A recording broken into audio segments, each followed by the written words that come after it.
Assalamualaikum warahmatullahi wabarakatuh. Perkenalkan, nama saya Yandita Fardan Wafadal, NIM 2019 1011 0311 323. Saya dari kelas F. Baiklah, dalam video kali ini saya akan menjelaskan tentang kejahatan terhadap harta benda yang mencangkup 3 substansi pokok dari saya, yaitu yang pertama tindak pidana pencurian, yang kedua tindak pidana penggelapan, dan yang ketiga tindak pidana penghancuran atau perusakan. Yang pertama ada tindak pidana pencurian. Dapat kita ketahui bersama bahwa tindak pidana pencurian ini adalah tindak pidana yang sangat merugikan dan juga sering kali terjadi di mana saja. Dalam hal ini, pencurian adalah salah satu tindak pidana yang terada di dalam buku 2 KUHP. Tindak pencurian yang secara khusus diatur dalam pasal 362 KUHP sampai 367 KUHP.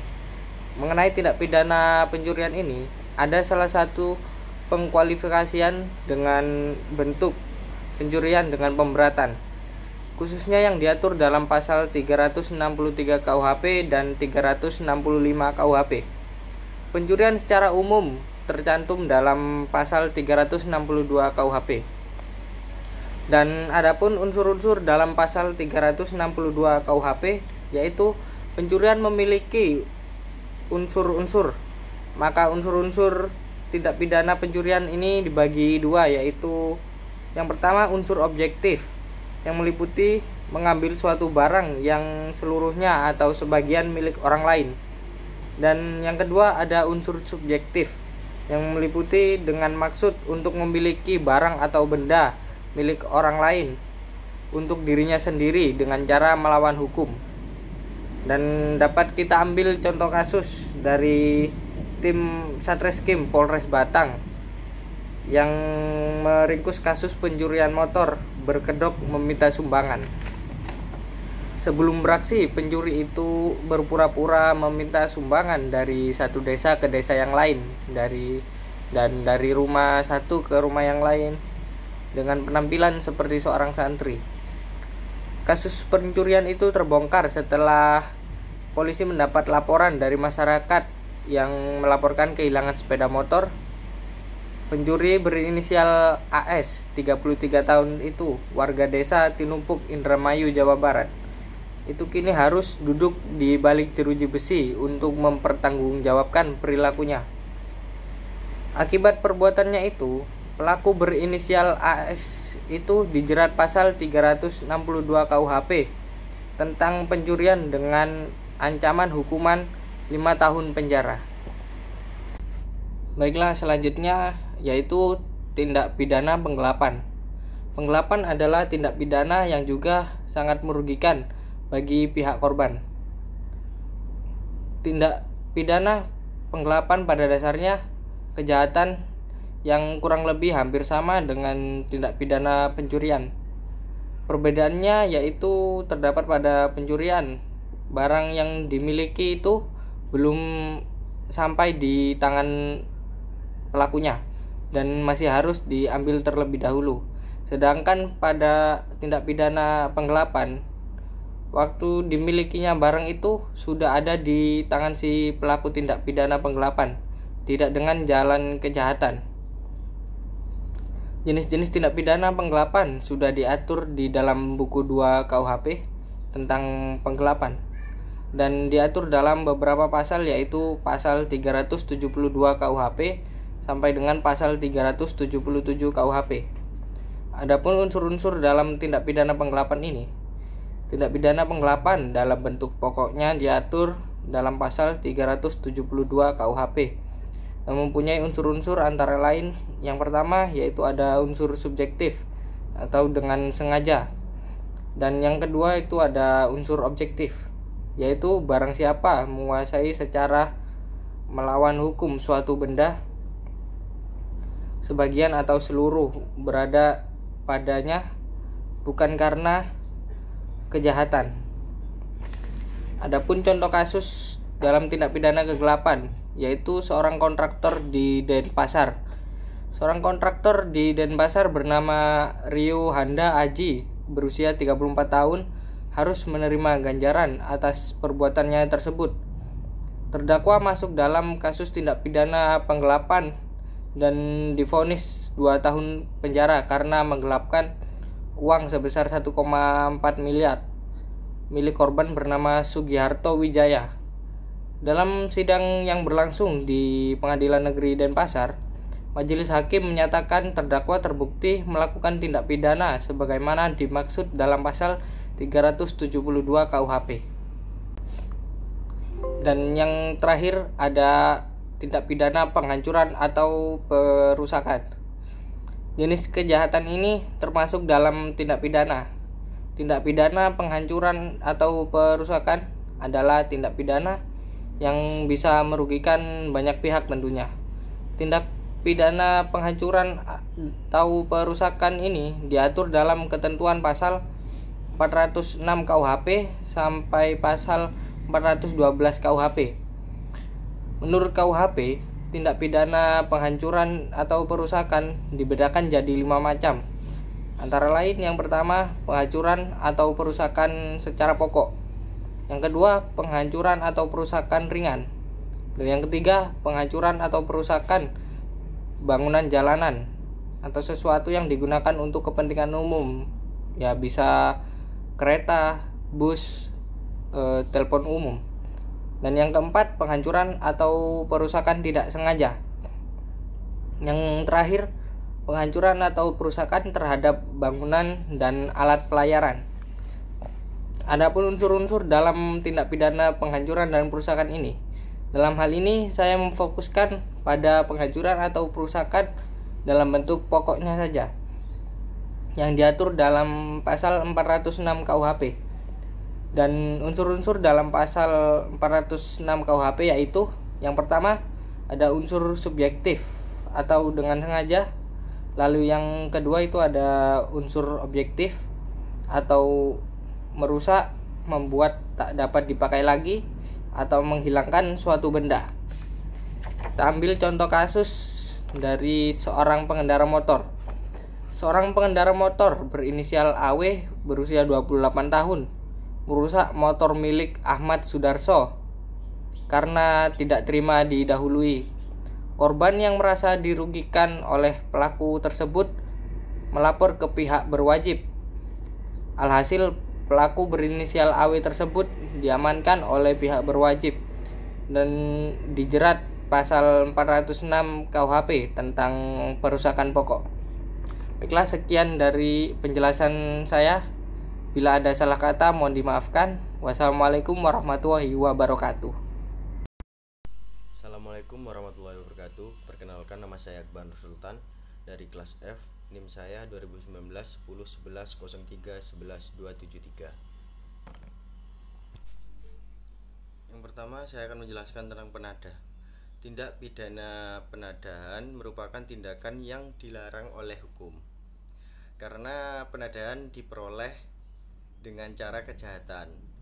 Dapat dikatakan menolong atau mempermudah tindakan kejahatan si pelaku karena dapat mempersungkar pengusutan kejahatan yang bersangkutan dalam mengadili terdakwa yang melakukan tindak pidana penadahan, karena harus membuktikan terlebih dahulu apakah terdakwa tersebut benar-benar melakukan kejahatan yang dikarenakan barang kejahatan tersebut didapat dari hasil kejahatan juga, dan penadah di sini menjadi pelaku kedua dalam hal pelaksanaannya. Maka pihak yang berwajib harus membuktikan terlebih dahulu apakah seorang itu mampu untuk mempertanggungjawabkan, dengan kata lainnya adanya unsur kesalahan dan kesengajaan. Kemudian aspek hukum yang mengatur tindak pidana penadahan di Indonesia itu pasal 480 KUHP, di mana seorang terbukti atau dinyatakan sebagai seorang penadah jika telah memenuhi unsur-unsur dalam pasal 480 KUHP. Khususnya perbuatan yang disebutkan pada sub 1 dari pasal tersebut, yaitu apabila ia membeli, menyewa, menerima tukar, menerima gadai, menerima sebagai hadiah, atau karena hendak mendapatkan untung menjual, menukarkan, menggadaikan, membawa, menyimpan atau menyembunyikan sesuatu barang yang diketahuinya atau yang patut disangkanya itu diperoleh dari kejahatan, maka ia disebut sebagai penada. Unsur-unsur penadahan dengan menggunakan metode penelitian yuridis normatif disimpulkan. Yang pertama, pengaturan tindak pidana penadahan dalam pasal 480 KUHP terdiri atas sejumlah unsur. Yang pertama, unsur subjek, barang siapa. Yang kedua, unsur perbuatan, yakni yang berisi membeli, menyewa, menukar, menerima sebagai gadai, menerima sebagai hadiah atau dengan pengharapan akan memperoleh keuntungan, dan menggadaikan atau menukarkan, menyewakan, menyimpan dan menyembunyikan. Kemudian yang ketiga, unsur objek, sesuatu benda atau barang. Yang keempat, unsur batin. Unsur batin terhadap objek yang diketahuinya atau secara patut harus dapat diduganya bahwa benda tersebut telah diperoleh karena kejahatan, di mana bentuk-bentuk perbuatan yang disebutkan dalam pasal 480 ke 1 KUHP yaitu membeli dan segalanya atau sebagainya bersifat liminatif atau membatasi. Jadi di luar dari perbuatan-perbuatan tersebut tidak termasuk cakupan tindak pidana penadahan. Yang kemudian contoh kasus penadahan. Polres Pasuruan meringkus seorang penada pencurian kendaraan bermotor tidak menggunakan surat lengkap seperti BPKB dan STNK, dan sudah mengetahui barang tersebut merupakan barang hasil curian. Pemalsuan. Pemalsuan berasal dari kata palsu yang berarti tidak tulen, tidak sah, tiruan, gadungan, sedangkan pemalsuan masih dari sumber yang sama, diartikan sebagai proses atau cara. Perbuatan memalsu. Palsu menandakan suatu barang tidak asli, sedangkan pemalsuan adalah proses pembuatan sesuatu yang palsu. Sehingga dengan demikian dari kata pemalsuan ada terdapat pelaku, ada barang yang dipalsukan, dan ada tujuan pemalsuan. Menurut pendapat saya sendiri, kejahatan pemalsuan adalah kejahatan yang di dalamnya mengandung sistem ketidakbenaran atau palsu, atau sesuatu hal objek yang sesuatunya itu nampak dari luar seolah-olah benar adanya, padahal sesungguhnya bertentangan dengan sebenarnya. Kemudian unsur-unsur pemalsuan. Pasal 263 jika diurai unsur-unsur berdasarkan teori hukum pidana, maka dapat dilihat dua unsur besarnya, yaitu unsur objektif dan unsur subjektif. Unsur objektif meliputi perbuatan. Yang pertama, membuat surat palsu. Yang kedua, memalsu objek yakni surat. Kemudian dapat menimbulkan hak yang menimbulkan suatu perikatan, yang kemudian menimbulkan suatu pembebasan hutang, diperuntukkan sebagai bukti, dan pada suatu hal dapat menimbulkan akibat kerugian dari pemakaian surat tertentu. Yang kemudian unsur objektif dengan maksud untuk menggunakannya sebagai surat yang asli dan tidak dipalsukan, atau untuk membuat orang lain menggunakan surat tersebut. Pasal ini mengidentifikasikan bahwa untuk dapat dikategorikan sebagai tindak pidana pemalsuan. Contoh kasus: Ditreskrim Polda Sumatera Selatan menetapkan 2 orang pengusaha di Makassar sebagai tersangka kasus dugaan pidana pemalsuan surat utang. Kemudian pemerasan dan pengancaman. Pengertian tindak pidana pemerasan dan pengancaman atau dalam bahasa Belanda disebut sebagai oppressing dan afdringing. Menurut Kamus Besar Bahasa Indonesia atau KBBI, yaitu pemerasan diartikan sebagai tindakan untuk mengambil untung sebanyak-banyaknya dari orang lain, meminta uang dan sebagainya dengan ancaman. Sedangkan pengancaman yaitu tindakan menyatakan maksud atau niat rencana untuk melakukan sesuatu yang merugikan, menyulitkan, menyusahkan atau mencelakakan pihak lain. Pengaturan terkait pemerasan dan pengancaman sesungguhnya telah diatur dalam KUHP dan beberapa undang-undang lain yang juga memuat ketentuan pemerasan dan pengancaman pemerasan dalam KUHP. Ketentuan mengenai pemerasan dalam bentuk pokok diatur dalam pasal 368 ayat 1 KUHP. Pemerasan yang diperberat diatur dalam pasal 368 ayat 2 KUHP. Sedangkan pengancaman pokok di luar diatur dalam pasal 369 KUHP dan pengancaman dalam kalangan keluarga diatur dalam pasal 370 KUHP. Kedua macam tindak pidana tersebut mempunyai sifat yang sama, yaitu tindak pidana tersebut mempunyai perbuatan bertujuan untuk mengancam orang lain. Unsur-unsur pemerasan dan pengancaman. Unsur-unsurnya bisa ditelaah dari pasal 368 ayat 1 KUHP. Barang siapa dengan maksud untuk menguntungkan diri sendiri atau orang lain secara melawan hukum, memaksa seseorang dengan kekerasan atau ancaman kekerasan untuk memberikan suatu barang yang seluruhnya atau sebagian adalah kepunyaan orang itu atau orang lain, atau supaya membuat utang atau menghapuskan piutang, diancam karena pemerasan dengan pidana penjara paling lama itu 9 tahun. Unsur dengan maksud dalam pasal ini memperlihatkan kehendak pelaku untuk menguntungkan dirinya sendiri atau orang lain.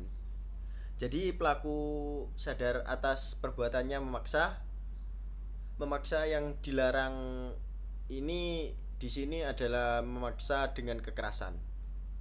Tanpa ada paksaan, orang yang dipaksa tidak akan melakukan perbuatan tersebut. Dan ini contoh kasusnya, polisi menangkap 3 remaja yang melakukan pemerasan di Depok.